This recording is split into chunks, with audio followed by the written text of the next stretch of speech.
previously. In what census of living creatures the dead of mankind are included? Why it is that a universal proverb says of them that they tell no tales, though containing more secrets than the Goodwin Sands. I had not been seated very long ere a man of a certain venerable robustness entered. Immediately, as the storm-pelted door flew back upon admitting him, a quick regardful eyeing of him by all the congregation sufficiently attested that this fine old man was the chaplain. Yes, it was the famous Father Mapple, so called by the whalemen, among whom he was a very great favorite. He had been a sailor and a harpooner in his youth, but for many years past had dedicated his life to the ministry. At the time I now write of, Father Mapple was in the hardy winter of a healthy old age, that sort of old age which seems merging into a second flowering youth, for among all the fissures of his wrinkles there shone certain mild gleams of a newly developing bloom, the spring verdure peeping forth even beneath February's snow. No one having previously heard his history could for the first time behold Father Mapple without the utmost interest, because there were certain engrafted clerical peculiarities about him, imputable to that adventurous maritime life he had led. When he entered, I observed that he carried no umbrella, and certainly had not come in his carriage, for his tarpaulin hat ran down with melting sleet, and his great pilot-cloth jacket seemed almost to drag him to the floor with the weight of the water it had absorbed.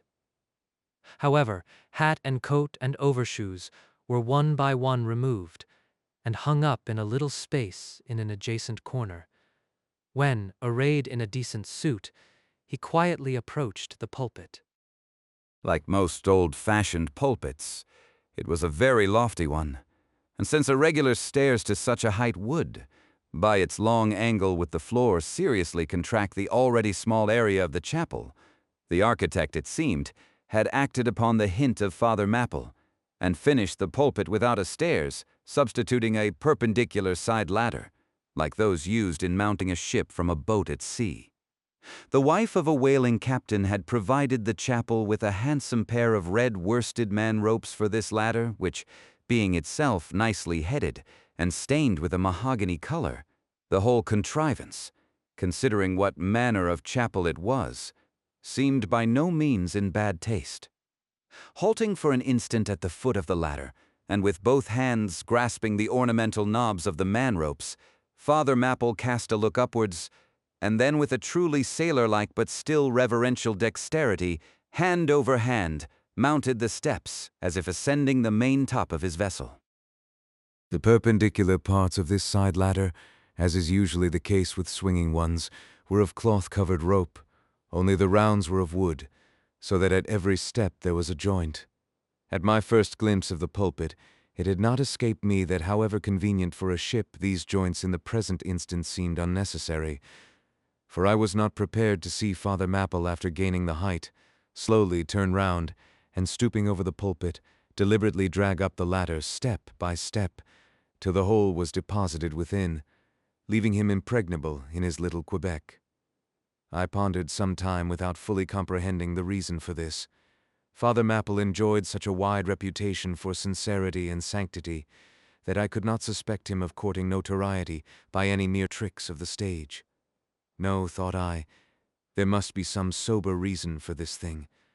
Furthermore, it must symbolize something unseen.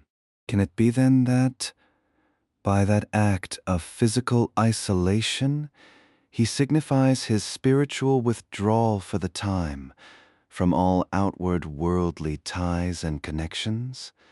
Yes, for replenished with the meat and wine of the Word, to the faithful man of God, this pulpit, I see, is a self-containing stronghold, a lofty Ehrenbreitstein, with a perennial well of water within the walls. But the side ladder was not the only strange feature of the place, borrowed from the chaplain's former seafarings. Between the marble cenotaphs on either hand of the pulpit, the wall which formed its back was adorned with a large painting representing a gallant ship beating against a terrible storm off a lee coast of black rocks and snowy breakers. But high above the flying scud and dark rolling clouds, there floated a little isle of sunlight, from which beamed forth an angel's face, and this bright face shed a distinct spot of radiance upon the ship's tossed deck, something like that silver plate now inserted into the Victory's plank where Nelson fell. Ah, noble ship!